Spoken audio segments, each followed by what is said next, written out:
Hello everyone, this is Shubham Grover and welcome you all on application. Guys, कैसे हैं आप सभी? आ जाइएगा।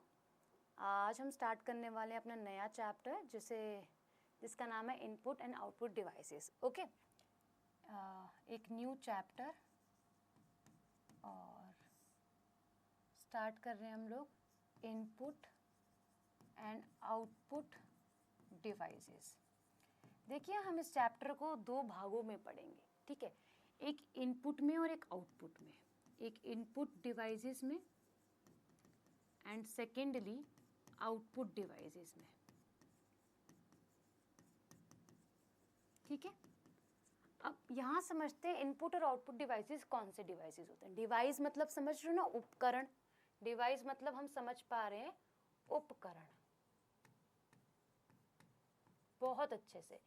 यानी कि उपकरण, अगर हम कंप्यूटर की लैंग्वेज में बोले तो मैं इसे हार्डवेयर कह सकती हूँ। बिल्कुल, क्या कह सकती हूँ? हार्डवेयर। और इस हार्डवेयर को मैं टच भी कर सकती हूँ। बिल्कुल, इस हार्डवेयर को टच भी कर सकती हूँ और फील भी कर सकती हूँ। बिल्कुल, हार्डवेयर को टच फील भी कर सकती हूँ, तो ऐसे भी कह सकती हूँ कि फिजिकल कंपोनेंट है। बिल्कुल कह सकती हूँ। तो मैंने यहाँ तक कभी क्या समझा? मैंने बोला कि आज हम चैप्टर पढ़ रहे हैं input and output devices. Devices मतलब होता है उपकरण। उपकरण को हम कंप्यूटर भाषा में हार्डवेयर बोलते हैं। हार्डवेयर को हम टच भी कर सकते हैं, फील भी कर सकते हैं। फॉर एग्जांपल, मेरे हाथ में एक पेन है जो आपकी कॉपी में नहीं चल सकता, हाँ, बट इस बोर्ड पर ज़रूर चल सकता है। तो ये मैं फील कर पा रही हूँ कि हाँ, आगे से क्या है, पॉइंटेड है, पीछे से थोड़ा सा बोल्ड है और लिखने के लिए मुझे सपोर्ट दे रखा है, ठीक है? तो ये भी क्या है, एक डिवाइस है। इसे मैं टच भी कर पा रही हूँ, फील भी कर पा रही हूँ और मैं फिजिकल कंपोनेंट भी कह सकती हूँ, ठीक है?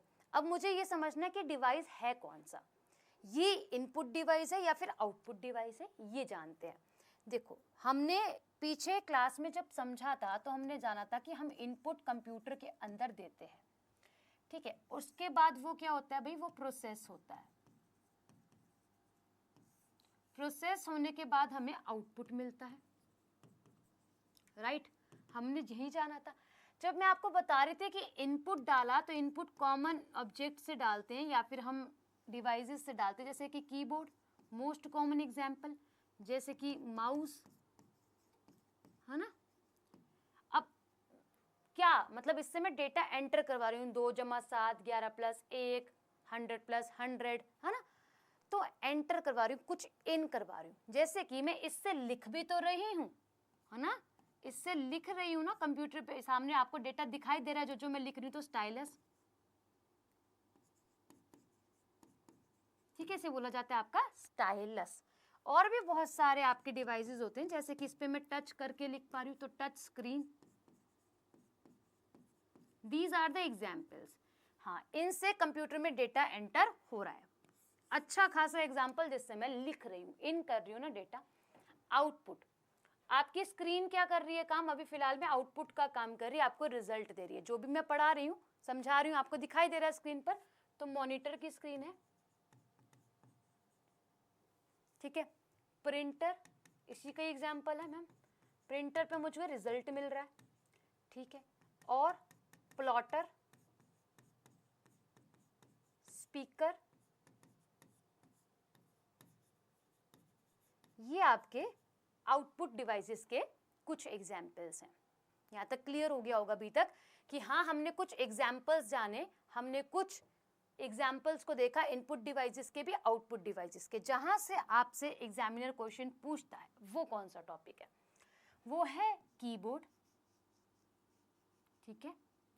वो है मॉनिटर, प्रिंटर, ठीक है? ये पूछता है आपसे। इन्हें ही पढ़ने में समय लगेगा, बाकी कुछ भी नहीं है, ठीक है? जैसे जैसे मैं आगे चलूंगी और भी एग्जाम्पल बताती चलूंगी आपको कि स्कैनर, QR कोड, ये सब इनपुट के एग्जाम्पल्स होते हैं। अभी फिलहाल जो हम स्टार्ट कर रहे हैं वो कीबोर्ड स्टार्ट करेंगे, यानी कि आज हम इनपुट वाला पोर्शन स्टार्ट कर रहे हैं और इनपुट में हम कीबोर्ड पढ़ेंगे, ठीक है जी? तो हेडिंग लगाइएगा इनपुट।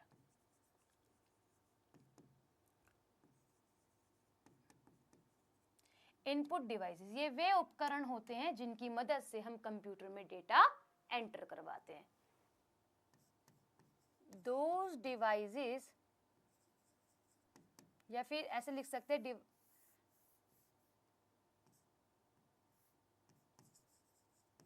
devices which are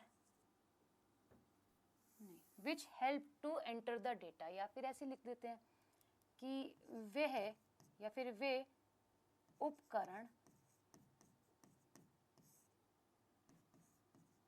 जिनकी मदद से कंप्यूटर में डाटा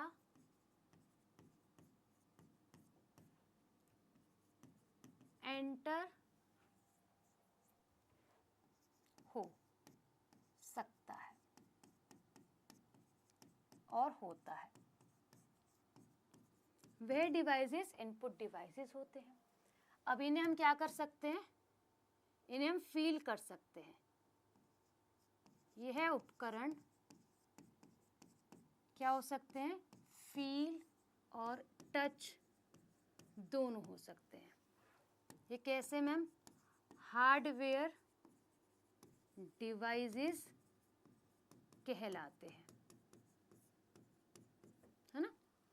ओके, अब इसमें हम समझ रहे हैं क्या, पहला कीबोर्ड।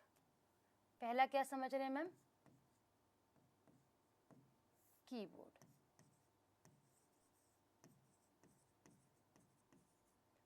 कीबोर्ड की अगर हम बात रखें तो हमें इतना ज़रूर समझ में आता है कि कीबोर्ड कैसा होता है। कीबोर्ड का स्ट्रक्चर ऐसा होता है, रेक्टेंगुलर सा आपको देखने के लिए मिलता है। वैसे तो बहुत सारी शेप हमें कीबोर्ड की ही देखने के लिए मिल जाती हैं, बट कीबोर्ड में हम नॉर्मली दो सेक्शंस को देखते हैं। साइज भी अलग अलग होते हैं, इसलिए कंप्यूटर की कुंजियां भी अलग अलग हो सकती हैं। अलग अलग इन सेंस नंबर, कहीं 200 कुंजियों का मिलता है, 207 का भी, कहीं हमें और कम कुंजियों का भी, 150 कुंजियों का, यानी कि कीज का कंप्यूटर देखने के लिए मिलता है। हम दो तरीके से कीबोर्ड को डिफाइन करते हैं। एक यहाँ पर अल्फाबेट्स होते हैं, एक यहाँ पर क्या होते हैं, नंबर, नम सेक्शन होता है ना। नम सेक्शन में टोटल यहाँ पे आपको 17 कीज देखने के लिए मिलती हैं और ये सवाल पूछा गया है, ठीक है। अच्छा, अब यहाँ पर ना हमें और भी कीज देखने के लिए मिलती है। यहाँ पर एक एस्केप की होती है, फिर यहाँ पे F1, F2, F3, F4, F5, F6 ऐसे F12 कुंजियाँ होती हैं। इसी में हमें कंट्रोल, ऑल्ट कीज देखने के लिए मिलती हैं। इसी में हमें एंटर का, स्पेस बार का, इनका बटन भी देखने के लिए मिलता है भाई, ठीक है। तो जब हम इसको स्टार्ट करते हैं ना, तो हम ये ज़रूर समझते हैं कि कीबोर्ड में बहुत सारी कीज होती हैं। जैसे कि हमें देखने के लिए मिलती है अल्फ़ाबेट,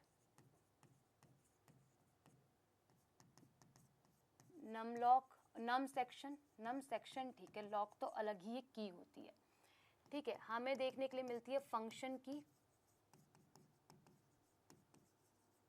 हमें देखने के लिए मिलती है कॉम्बिनेशनल, हमें देखने के लिए मिलती है टॉगल की,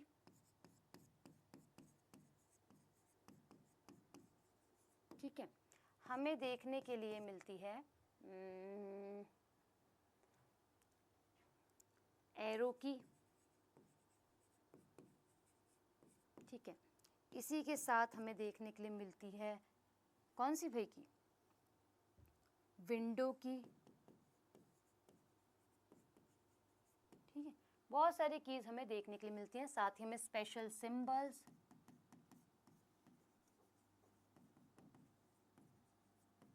है ना, ये सब कीज देखने के लिए मिलती है। अब जो हमारे एग्जाम के लिए इंपॉर्टेंट है हम उसे पकड़ लेते हैं। हमसे पूछा जाता है एग्जाम में फंक्शनल कीज के बारे में, कॉम्बिनेशनल कीज के बारे में, इसे मॉडिफायर कीज भी कहते हैं, ठीक है। हमें एक टॉगल की पूछता है एग्जामिनर, और क्या पूछता है, हाँ, ये 2-3 चीजें हमसे पूछी जाती हैं जो इम्पोर्टेंट है।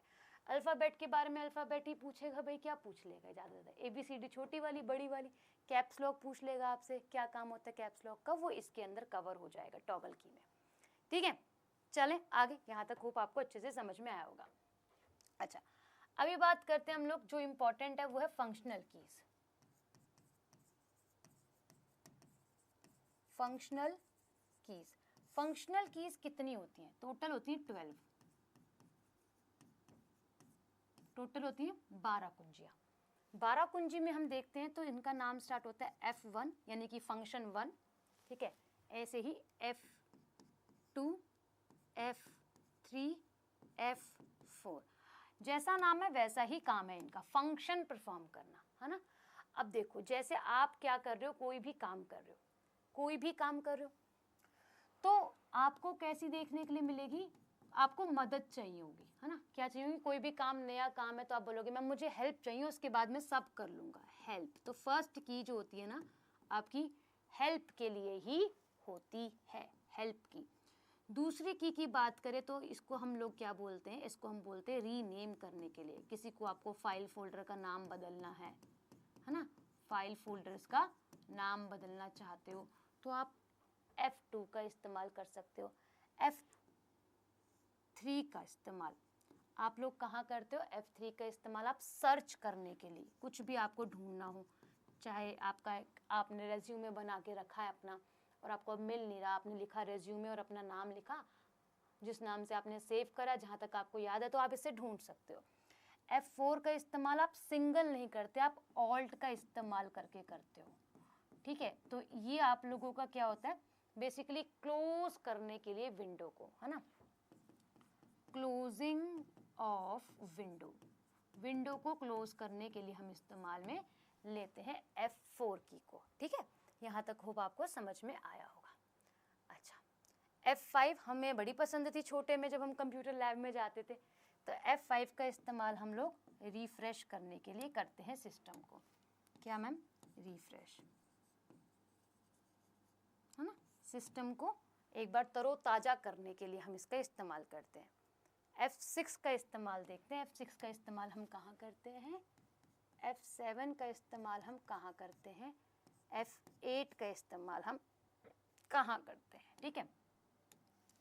F6, आप कोई भी काम कर रहे हो ना भाई इंटरनेट पर, और इंटरनेट के कर्सर को उठा के कहाँ लेकर आना, आपको अगर उसे सेव करना है ना, तो आप F6 का इस्तेमाल और F6 की का इस्तेमाल करते हो। यानी कि अगर आप काम कर रहे हो इंटरनेट पर, ठीक है, उसका कर्सर उठा के उसका एड्रेस बार में लेकर आना चाहते हो, तो आप क्या करते हो, इंटरनेट का इस्तेमाल कर रहे हो, वेब का इस्तेमाल कर रहे हो, उसके कर्सर को उठाकर कहाँ लेकर आना, एड्रेस बार तक लेकर आने के लिए हम इस्तेमाल करते हैं क्या भाई, हम इस्तेमाल करते हैं आपका F6 की को, ठीक है। F7 की बात करें तो आप लोगों की क्या भाई, त्रुटियों को जांचने के लिए, है ना, त्रुटियों को देखने के लिए, स्पेलिंग एरर्स के लिए। जैसे आपने देखा होगा कि आप कुछ लिखते हो उसके अंदर green line, blue line, red line बन के आ जाती है ना, उसको सही करने के लिए आप जब राइट क्लिक करते हो तो आपको यहाँ पे बहुत सारे ऑप्शन देता है उसे सही करने के लिए, ठीक है। अब F8 की का इस्तेमाल आप क्या करते हो, सिस्टम को बूट करने के लिए, है ना। मैंने जब बताया था आपको रोम के प्रोग्राम बायोस के बारे में याद करो, तो मैंने आपको बताया था वहाँ आप F8 की का इस्तेमाल करते हो तो सिस्टम बूटिंग के लिए, ठीक है। अब आता है F9, F10, F11 और F12। F9 के काम आप दो जगह देखते हो, ऑप्शन में एक ही मिलेगा आपको, याद रखिएगा, F9 और F10। ये थोड़ा सा अलग इसलिए क्योंकि इसका काम सिमिलर टू F6 है, सिमिलर टू F6 की तरह भी काम करता है, ये फंक्शन जो की है आपकी 6 उसकी तरह भी काम करता है। साथ ही आप लोगों का क्या करता है मैम, साथ ही आप लोगों का ब्राइटनेस को क्या करने के लिए, कम करने के लिए, ब्राइटनेस को कम करने के लिए आप इस्तेमाल में लेते हो। इसी के साथ आप F9 का इस्तेमाल ईमेल को सेंड करने के लिए भी करते हो, है ना, send email in active window, email भेजने के लिए, ठीक है, ईमेल भेजने के लिए, ठीक है, आप यहाँ भी इसका इस्तेमाल करते हो। हालांकि हम बात करें F10 की तो F10 का इस्तेमाल कैसे होता है मैम? ब्राइटनेस को अप करने के लिए। देखो आप अपने लैपटॉप में देखना, कहीं कहीं आपको F8 F9 कुंजी अलग भी देखने के लिए मिलेगी, उसके ऊपर सिंबल है। भाई मेरे पास कौन सी है? मेरे पास ब्राइटनेस को अप करने के लिए F1 की दिखा रहा है और F2 की दिखा रहा है। अगर मैं कीबोर्ड वाले में देखूंगी तो मुझे F9 और F10 पे दिखाई देगा। मेरे को बोल रहा है कि अगर आप ब्राइटनेस को डाउन करना चाहती हो तो F1 प्रेस कर दो। दिखाती हूँ आपको कैसे, है ना। वो बोल रहा है कि अगर आपको ब्राइटनेस को कम करना है, देख रहे हो कम हो गई, ठीक है, और वो बोल रहा है कि बढ़ानी है तो मैं F2 प्रेस कर रही हूँ, धीरे धीरे धीरे धीरे इंक्रीज हो गई। तो मेरे पास F1 और F2 पे बोल रहा है ये, ठीक है। तो बहुत सारे आप लोगों को पीसीस के अंदर क्या दिखेगी, अलग अलग की जो है वो दिखेगी, इसलिए इसके भरोसे मत रहना आप, ठीक है। अब बात की जाए तो ये आप लोगों का मेन्यू बार को ओपन करने के लिए भी इस्तेमाल में ली जाती है, ठीक है। मेन्यू बार को ओपन करने के लिए भी इस्तेमाल में ली जाती है। तो ये क्या है, आप लोगों की F9 और F10 की होती हैं। आपसे थोड़ा सा आपको परेशान करने के लिए एग्जामिनर पूछ देता है दोनों ऑप्शंस को अलग अलग करके कभी कभी, ठीक है। तो ये आप लोगों को ध्यान में रखना है, ठीक है। अच्छा, अब F11 और F12 बच जाती है। F11 एंड F12 बच जाती है। F11 और F12 के वर्क के बारे में हम बात करते हैं। देखो, आप F11 का इस्तेमाल कहाँ करते हो? जब आप छोटी स्क्रीन पर क्या देख रहे हो, काम कर रहे हो, और आपको उसको बड़ा करना है, यानी कि फुल स्क्रीन करना है, फुल स्क्रीन पे देखना चाहते हो, है ना। आप बोलो फुल स्क्रीन। सबसे बेस्ट एग्जांपल है, आप क्या करो, आप YouTube देख रहे हो और YouTube देखते देखते आप छोटी स्क्रीन में देख रहे हो, लैपटॉप में देख रहे हो, F11 प्रेस कर दो, वो फुल हो जाएगी, फुल डिस्प्ले पे आएगी। F12 आप किसी काम को सेव तो कर रखा है, उसको दोबारा से कहीं और लोकेशन पे ले जाके सेव एज करना चाहते हो या फिर उसका नाम ही बदलना चाहते हो, तो सेम फाइल का F12 का इस्तेमाल कर सकते हैं। तो ये 12 कुंजियां हैं जिनके बारे में हमें पता होना चाहिए। आप ऐसे याद करोगे कि मुझे कुछ नहीं पता F1 का काम क्या होता है, बिल्कुल वही कि किसी को कुछ नहीं पता, सीखने के लिए, मदद के लिए, कि मदद कर दो, आगे मैं खुद देख लूंगा। आप एक बार मदद करके तो देखो। F1 ये बोलता है, F2 बोलता है कि ठीक है, अब मैंने आपकी मदद कर दी। अब आपने बोला मैम आपने तो अपने हिसाब से चीज़ों को बताया था, फाइल फोल्डर्स के नाम को चेंज करना मैं खुद करता हूँ, तो आपने उसको रीनेम कर दिया, मदद ली और फिर अपने तरीके से बदलाव करा, फिर आप परेशान हो गए, यार मैम ने तो ऐसे बताया था, मुझे समझ में नहीं आ रहा, मैं क्या करूँ, सर्च करो, सर्च ये रहा, ठीक है। अब आपने सब कुछ कर लिया, आपको पता है कि ठीक है, अब आपने कहा इसको मैं बंद कर देता हूँ करंट विंडो को, तो आपने क्या करा, जो भी, जैसे आपने MS वर्ड खोल रखा है, म्यूजिक खोल रखा है, MP4 खोल रखा है, कुछ भी खोल रखा है, उसको क्लोज करने के लिए ऑल्ट के साथ F4 प्रेस करो। F5 सिस्टम को रिफ्रेश करने के लिए इस्तेमाल में लिया जाता है। F6 इंटरनेट पर काम कर रहे हो, उसका कर्सर उठाकर आपको अपने एड्रेस बार में लेकर आना है, तो आप F6 का इस्तेमाल करोगे। F7 त्रुटियों को पहचानने के लिए आप F7 का इस्तेमाल करते हो। स्पेलिंग एरर होती है जहाँ रेड ग्रीन ब्लू लाइन आपको जिगजैग फॉर्मेट में नीचे देखने के लिए मिलती है।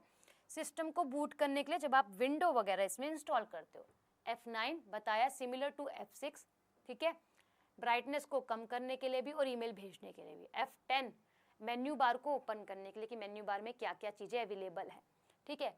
F10 का इस्तेमाल ब्राइटनेस को अप करने के लिए भी, F11 को इस्तेमाल करते हैं हम फुल स्क्रीन करने के लिए भी, और F12 का इस्तेमाल करते हैं हम सेव एज करने के लिए, ठीक है। होप आपको समझ में आया होगा।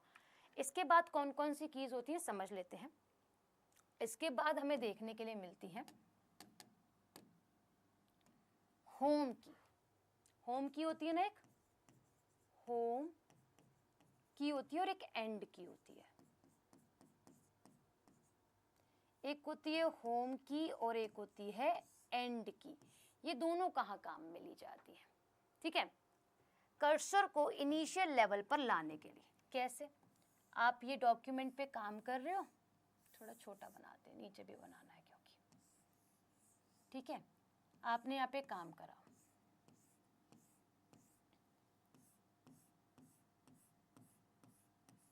अब कहीं ना कहीं आपका कर्सर होगा, है ना। एक्सपेक्टेड कि मैंने इतना सारा काम करा, लास्ट में होगा, यहाँ पे ब्लिंक कर रहा है, टक टक टक टक टक, और यहाँ पे भी ब्लिंक कर रहा है, ठीक है। तो मुझे क्या करना है, बिल्कुल इनिशियल लेवल पर लेके जाना है।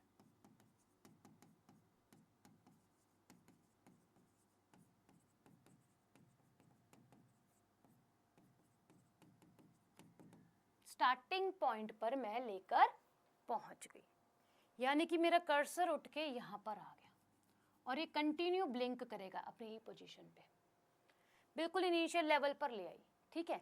और एंड की, जैसे ही मैंने होम की दबाई ना, यहाँ से कर्सर उठ के बिल्कुल टॉप पे पहुंच जाएगा, और जैसे ही मैं एंड की दबाऊंगी, यहाँ पर या फिर कहीं पर भी कर्सर होगा, बिल्कुल एंड पर पहुंच जाएगा। This is a work of home की एंड एंड की, ठीक है।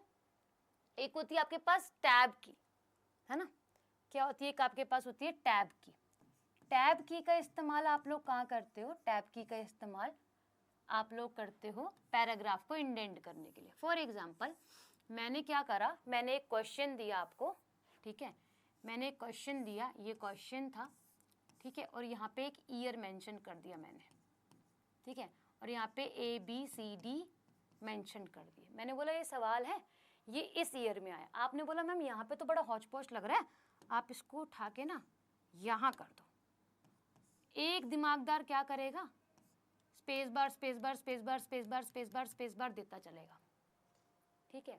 और एक क्या करेगा, टैब की प्रेस करेगा, एक से दो बारी प्रेस करेगा, और ये आपको थोड़ा सा राइट की तरफ शिफ्ट होता दिखाई देगा। तो ये क्या करता है, पैराग्राफ को इंडेंट करता है, यानी कि कुछ आगे स्पेस दे देगा आपको। या फिर आप जैसे मैम छोटे में आप लोगों को डिक्टेट करती होगी एस्से वगैरह क्लास में, तो आप क्या करते होगे, लिखते होगे, मैम बोलती होगी पैराग्राफ चेंज, तो आप थोड़ा सा साइड से लिखना स्टार्ट करते थे ना, यहाँ से, फिर नेक्स्ट लाइन से इधर से ही, है ना, फिर मैम बोलती थी पैराग्राफ चेंज, तो आप फिर यहाँ से लिखना स्टार्ट करते थे इस जगह को छोड़कर। तो ये क्या है, ये थोड़ा सा स्पेस देना क्या कहला रहा है, पैराग्राफ को इंडेंट करना कहला रहा है, ठीक है। टैब की का इस्तेमाल हम लोग करते हैं, ठीक है।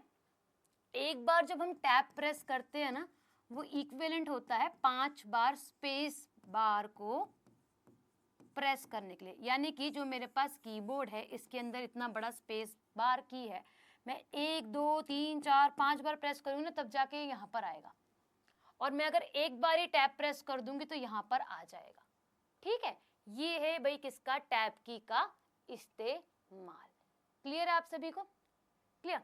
चलो, ये तो हमें होप अच्छे से समझ में आ गया होगा। अब इसके साथ हमें क्या पढ़नी है, इसके साथ हमें पढ़नी है कीबोर्ड के अंदर मॉडिफायर कीज या फिर कॉम्बिनेशनल कीज। इसे हिंदी में संयोजक कुंजियां भी कहते हैं, ठीक है। आप इंग्लिश में याद करो, क्योंकि इंग्लिश में आप सभी से घुमा के पूछता है बस लिपि को चेंज करके। अभी हम क्या पढ़ रहे हैं यहाँ पर, मॉडिफायर कीज, या फिर मैं इसको बोल सकती हूँ क्या भाई, मॉडिफायर कीज, या फिर कहूंगी कॉम्बिनेशनल,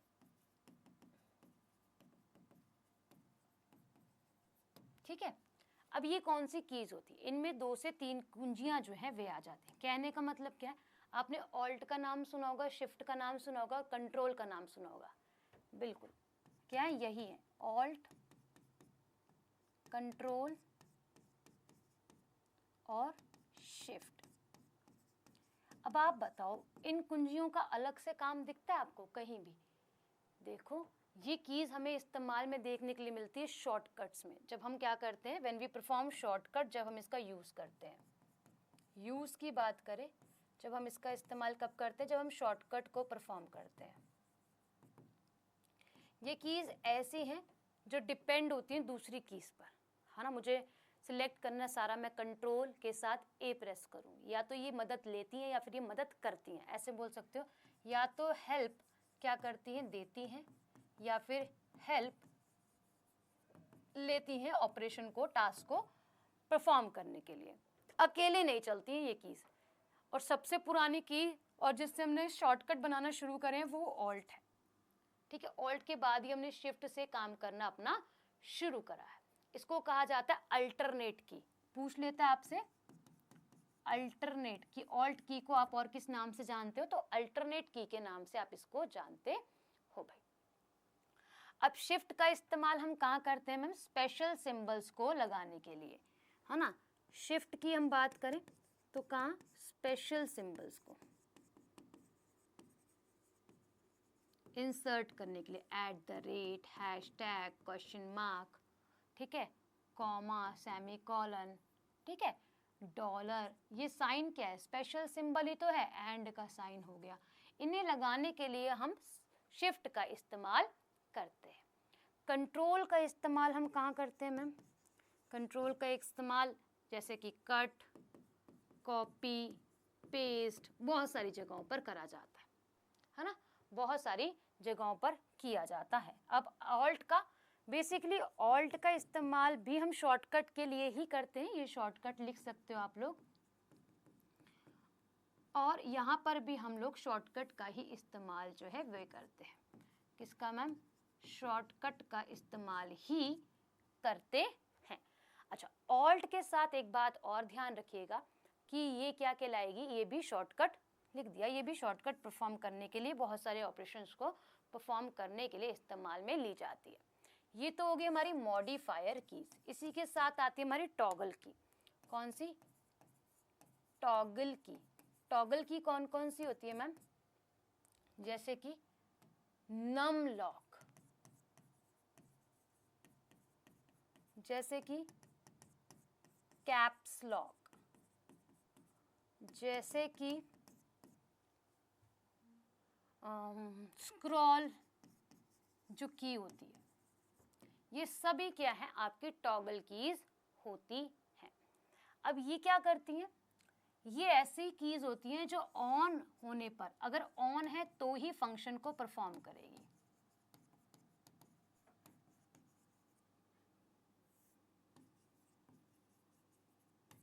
है ना, ऑन है तभी फंक्शन को परफॉर्मेंस देगी, तभी काम करेगी।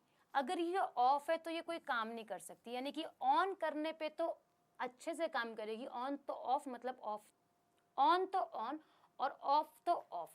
ऑन करने पर सभी ऑपरेशंस को कर देगी, एक्टिव हो जाएगी, और ऑफ पे ये कोई भी वर्क नहीं करेगी। आप करके देख लो, नम लॉक वाले सेक्शन में नम की को दबाओ और उसके बाद कीज को चलाने की कोशिश करो, कोई नहीं चलेगी। 1 2 3 4 जो नंबर वाली की दे रखी है बिल्कुल भी नहीं चलेगी। तो ये नॉन एक्टिव स्टेट में आ जाती है अपनी, ठीक है, काम नहीं करती। कहने का मतलब क्या, टॉगल कीज को हम ऐसे समझ सकते हैं कि जब तक ये ऑन है तब तक अपना टास्क परफॉर्म करती है, ठीक है। एक आती है एस्केप की, क्या आती, ESC के नाम से आप सभी जानते हो, ठीक है। एस्केप की क्या काम करती है, ये चल रहे कामों की विंडो को छोटा कर देती है या फिर बंद भी कर देती है ना, करती है नहीं करती है। एस्केप की प्रेस करा, उसने विंडो को ही क्लोज करने की कोशिश करी है ना, एग्जिट करवा देती है। क्या करवा देती है, वहां से प्रोग्राम से एग्जिट करवाती है, प्रोग्राम से निकाल देती है, एग्जिट कर देती है भाई, ठीक है। फॉर एग्जाम्पल एक काम कर रखा है, एक सेकेंड रुकिएगा गाइस, है ना। फॉर एग्जाम्पल अगर मैं बात करूं आप सभी से, क्या है कि मैंने एक फुल स्क्रीन पे मूवी देख रही थी, मैंने ना क्या करा, एस्केप की दबा दी, यहाँ तो नहीं है तो स्क्रीन है, तो क्या हो जाएगी, छोटी हो जाएगी स्क्रीन, फिलहाल के लिए छोटी होगी, दोबारा दबा दूंगी तो वो बंद हो जाएगी। तो एस्केप की क्या कर देगी, फंक्शन से बाहर निकलने का और प्रोग्राम से बाहर निकलने का काम करती है हमारे पास एस्केप की। इसी के साथ अगर हम बात करें तो हमारे पास आती है एक बैकस्पेस की, बैकस्पेस, बैकस्पेस की होती है और एक होती है डिलीट की। दोनों का काम क्या होता है, दोनों का काम होता है मिटाना, है ना, चाहे मैं बैकस्पेस को दबाऊं चाहे मैं डिलीट को दबाऊं, है ना। पर अगर मैं कोई फाइल फोल्डर को डिलीट करना चाहती हूँ, उड़ाना चाहती हूँ अपने सिस्टम से ही, तो मैं क्या बैकस्पेस की को दबा दूंगी, काम हो जाएगा, नहीं, तब नहीं होगा, ठीक है। अगर फंक्शन के अंदर हूं, मैं काम कर रही हूं, तो मैं क्या करूंगी, तो मैं सिंपल बैकस्पेस की को दबाऊंगी, अक्षरों को ये मिटाएगा। अभी कैसे मिटाएगा, बैक यानी कि बाएं अक्षरों को दबाएगा, मिटाएगा, बाएं जो अक्षर होंगे ना जो आप लोगों के लेफ्ट वाले वर्ड्स होंगे, सेंटेंस होंगे, उनको इरेज करने की बात ये करेगा। और यही हम डिलीट को दबाएंगे तो ये दाएं यानी कि राइट से डिलीट करेगा, राइट से डिलीट करेगा। और ये हम समझ रहे हैं एमएस ऑफिस के पर्सपेक्टिव से, क्योंकि एमएस ऑफिस में ये सब आपका काम आने वाला है।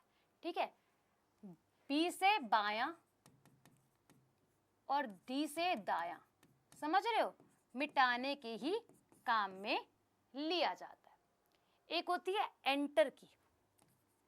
एंटर की, एंटर की का क्या काम होता है?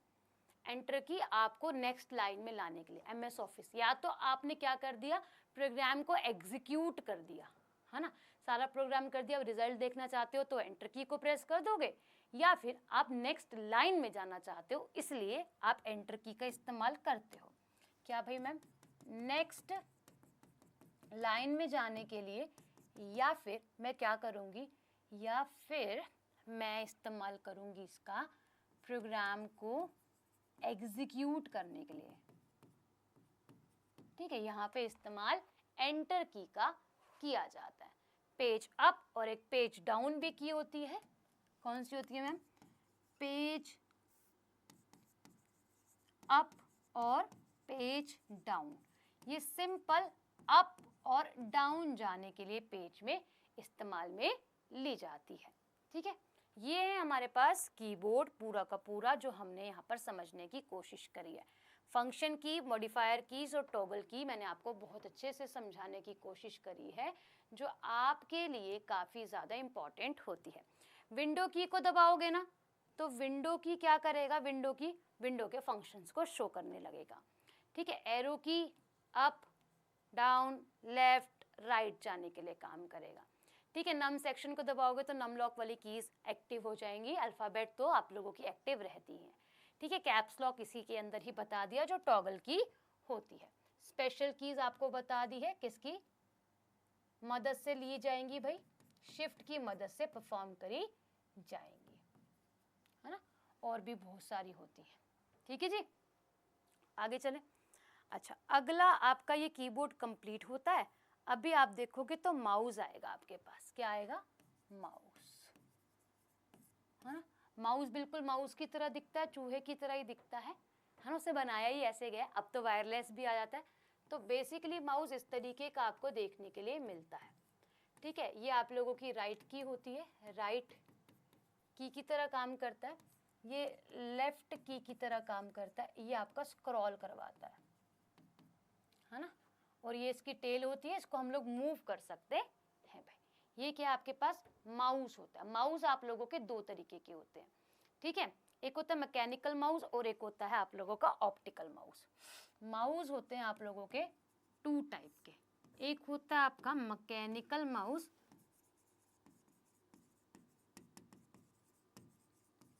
और एक होता है आपका ऑप्टिकल। मैकेनिकल माउस की जब हम बात करते हैं ना, तो आपने माउस देखा होगा उसके नीचे लाइट लगी होती है ना। किसके नीचे भाई? अगर हम बात करें, लाइट जो है वो नीचे लगी हुई होती है। बॉल जो है या फिर लाइट्स जो हैं वो क्या होती है? नीचे लगी होती हैं। और यही हम बात करें ऑप्टिकल की, जो बॉल होती है या फिर लाइट होती है वो आपकी ऊपर लगी हुई होती है, माउस के ऊपर। फॉर एग्जाम्पल, एक तो नॉर्मली माउस होता है, एक होता है ट्रैक बॉल। क्या होता है? एक होता है आप लोगों का एक और डिवाइस जिसको हम बोलते हैं ट्रैक बॉल। ट्रैक बॉल भी आप लोगों का क्या है? एक इनपुट डिवाइस ही होता है। इसका शेप इस तरीके से होता है। प्रेस देखिए ना घर पे, ऐसे सा होता है। इसके यहाँ पर भी बटन लगे होते हैं, मतलब दोनों तरफ इसके बटन लगे हुए होते हैं। ठीक है, ये गेमिंग के लिए इस्तेमाल में लिया जाता है, बेसिकली गेमिंग आइकन्स को कंट्रोल करने के लिए, गेमिंग आइकन्स के लिए यूज में लिया जाता है। ऐसे ही जॉयस्टिक भी होता है जो गेमिंग के लिए इस्तेमाल में लिया जाता है भाई। ग्राफिक वीडियोस के लिए इस्तेमाल में आपने देखा होगा, जो वीडियोस एडिट करते हैं, है ना, वो इस्तेमाल में इसको लेते हैं, है ना, ऐसे ट्रैक बॉल्स को, जो है तो माउस ही बट हाँ एक एडवांस तरीके से काम करता है नॉर्मल माउस की तरह। एक होता है आपका जॉयस्टिक। क्या होता है? जॉयस्टिक। जॉयस्टिक, ये कैसा दिखाई देता है? ये ऐसा दिखाई देता है कार की गियर की तरह, ठीक है। ये वाला बटन होता है आप लोगों का ऑन ऑफ करने का, लेफ्ट राइट बॉटम टॉप पे मूव करने के लिए। जैसे कार गियर को हम लोग मूव करते ना, ये आप लोगों के गेमिंग के आइकन्स को कंट्रोल करने के लिए और गेम के लिए ही इस्तेमाल में लिया जाता है ज़्यादातर। गेमिंग आइकन्स के को कंट्रोल करने के लिए और गेम के लिए ही इस्तेमाल में लिया जाता है, ठीक है। लेफ्ट राइट टॉप डाउन हम इसको कर सकते हैं जी, ठीक है। ये हमारा क्या है? जॉयस्टिक हो जाता है। एक आता है स्कैनर। स्कैनर भी हमारा इनपुट डिवाइस होता है। जैसे आपसे बोला जाता है, आप कभी इस्तेमाल में लेते हो स्कैनर को, तो आपने देखा होगा फॉर एग्जांपल क्या है ना कि आपके पास आपका आधार कार्ड है, मैं इमेज में दिखाना चाहूँ। आप लोग नॉर्मल गूगल पे करते हो ना, आप पेमेंट करने जाते हो तो आप क्या बोलते हो कि भाई मैंने पेमेंट कर दी, आप बोलते हो, या फिर आपका क्यूआर स्कैन कोड कहाँ है, क्यूआर कोड कहाँ है, या फिर स्कैनर कहाँ है, ऐसे बोलते हो ना। यानी कि आप इतना क्विक स्कैन करते हो कि डायरेक्ट पैसा आप यहाँ से डालते हो और आपके जो सामने वाला दुकानदार है उसके अकाउंट में डायरेक्ट आ जाते हैं। यानी कि वो स्कैनर जो है ना पर्टिकुलर एक अकाउंट के लिए बना है, और सभी स्कैनर सेम नहीं हो सकते हैं।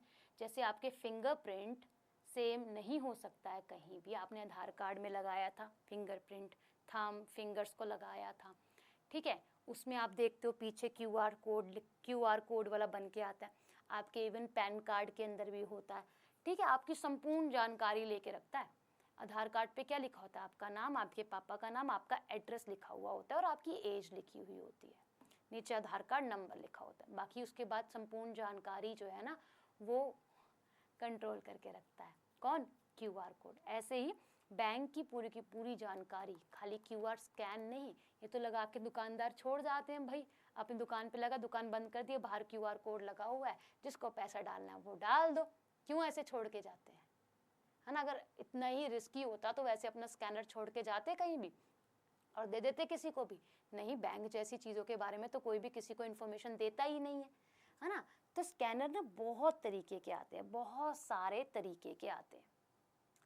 अब उसमें से एक क्यूआर कोड मैंने आपको समझाया, एक होता है बारकोड रीडर। जैसे आपने कभी बुक्स ली हैं तो बुक्स के पीछे काली वाइट ब्लैक और वाइट कलर की स्ट्रिप्स होती हैं, बेसिकली होती है ब्लैक कलर की, उसमें स्पेस होता है वाइट कलर का, है ना।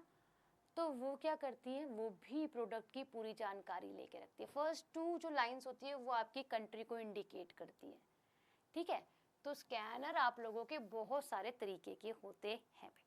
जैसे आप लोग कहाँ जाते हो, शॉपिंग मॉल जाते हो, तो जब आप कभी शॉपिंग करते हो तो आप सारे प्रोडक्ट लेकर आते हो, जो सामने वाला काउंटर वाला होता है उसके पास एक गन होती है जो बीप की आवाज़ देती है, वो उस पर हिट करता है, लेज़र से उसको स्कैन करता है और उस प्रोडक्ट का संपूर्ण जानकारी आ जाती है। सिर्फ और सिर्फ आपको पैसा बताया जाता है कि इतने रुपए का ये प्रोडक्ट है ना, कि इतना बिल आपका हो गया कुल लमसम मिला मुलू के। पर हम जब स्कैनर को देखते हैं ना तो हम फिलहाल इतना ही समझते हैं, होती है इसके अंदर बहुत सारी चीज़ें हैं। तो एक होता है क्यूआर कोड, जिसको आप बोलते हो क्विक रिस्पॉन्स, ठीक है। एक होता है बार कोड रीडर, है ना, जो आप लोगों की स्ट्राइप वाइज होता है, ऐसे ऐसे ऐसे ऐसे ऐसे, इसमें लाइंस जो है वो डली हुई होती है। एक होता है आप लोगों का कौन सा, अगर हम यहाँ पे समझे, एक होता है आप लोगों का OCR, एक होता है OMR, एक होता है OCR। अब आप बोलोगे एक होता है OMR, आपके दिमाग में एकदम से आया होगा OMR शीट में तो हम काम करते हैं, हाँ बिल्कुल वही वाली।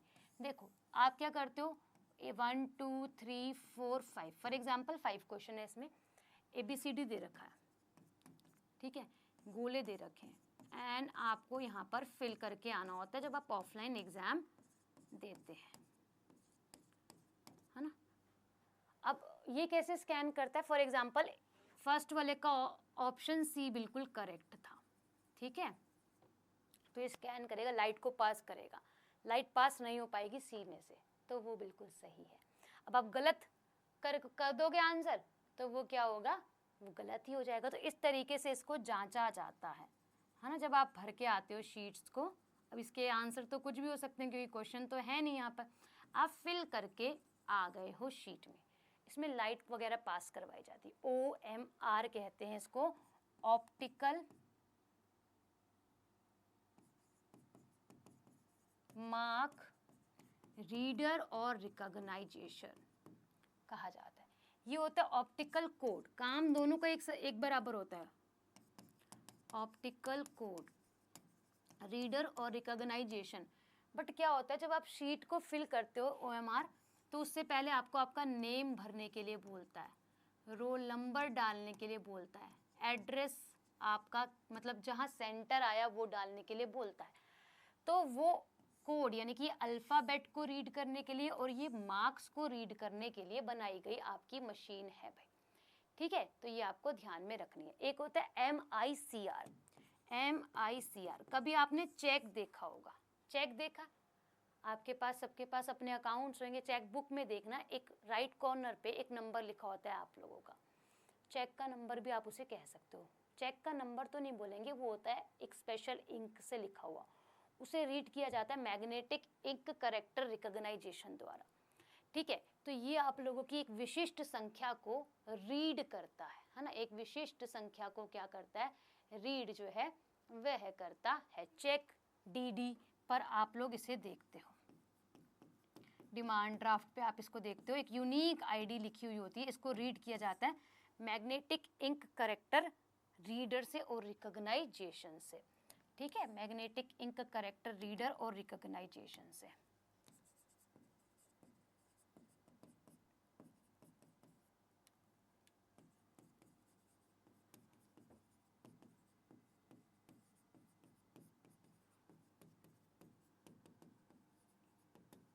ठीक है जी, ये क्या करता है, ये रीड करता है आप सभी की सारी चीज़ों को। एक होता है लाइट पेन और एक होता है स्टाइलस। जो मेरे हाथ में है वो है स्टाइलस। एक होता है लाइट पेन, ये भी डिवाइस है, ये भी डिवाइस है, स्टाइलस। काम दोनों का बराबर बराबर है, कुछ अलग नहीं है।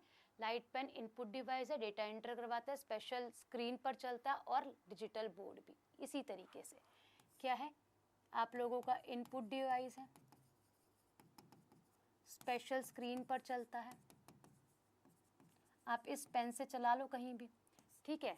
इनपुट डिवाइस स्पेशल स्क्रीन पर चलता है, और क्या है भाई आप लोगों का डेटा एंटर करवाता है। जब हमने बोला कि इनपुट डिवाइस, तो डेटा एंटर करवाता है ना, ये सारे काम ये चीज़ें करवाती है। स्टाइलस भी बिल्कुल सही होता है। स्टाइलस एक होता है, एक केवल मोबाइल की स्क्रीन पर चलेगा, मोबाइल स्क्रीन पर जो आता है, ठीक है। आईपैड्स पर जो उसका आपको देखने के लिए मिलता है, पेंसिल, सैमसंग के फ़ोन्स के अंदर आपको देखने के लिए मिलता है। तो ये काम ये चीज़ करती है। इवन ये भी आपका स्पेशल स्क्रीन पर चल रहा है ना, स्पेशल स्क्रीन पर ही चलेगा, किसी और पर नहीं चलेगा। ठीक है, तो हमने हेडफोन्स भी आपका इसी का ही एग्जाम्पल है। हेडफोन्स भी आपका, जैसे माइक है, कहने का मतलब माइक लिखो, माइक है तो मैं आवाज़ दे रही हूँ, ये माइक लगा है, इसी के कारण इन हो रही है आवाज़ और आप तक पहुँच रही है। तो माइक से भी क्या किया जाता है, साउंड को इनपुट किया जाता है ना, साउंड को इनपुट किया जाता है। अब आप जो सुन रहे हो हेडफोन्स लगा के, स्पीकर लगा के, वो आपका आउटपुट डिवाइस होता है। तो ये हमने कुछ इनपुट डिवाइसेस को समझा है। ठीक है, जो देखना कौन कौन से है, मैं नंबर डालती जाती हूँ, आप देखते चलना। माइक 1, 2, 3 स्टाइलस,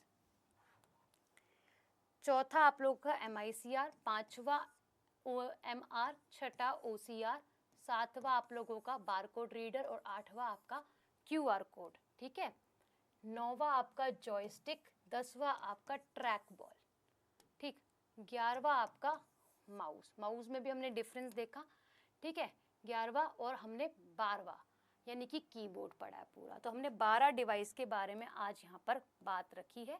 होप आपको समझ में आई होगी। ठीक है, ये क्या है, कीबोर्ड आप लोगों का 12वां डिवाइस हो गया। तो ये डिवाइसेस हमने समझे हैं। ठीक, कल हम लोग आउटपुट पढ़ेंगे।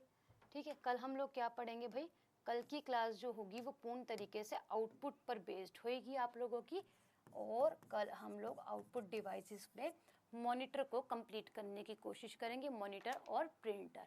उसके बाद छोटा सा प्लॉटर है, प्रिंटर अगर समझ गए तो प्लॉटर समझने में बिल्कुल भी परेशानी नहीं होगी, क्योंकि एक शब्द का ही उसमें डिफरेंस है। ठीक है, चलते हैं। आप लोगों से मिलेंगे कब? आप लोगों से वापस मिलेंगे पुनः कल वापस से 12:30 बजे। अभी के लिए शुक्रिया।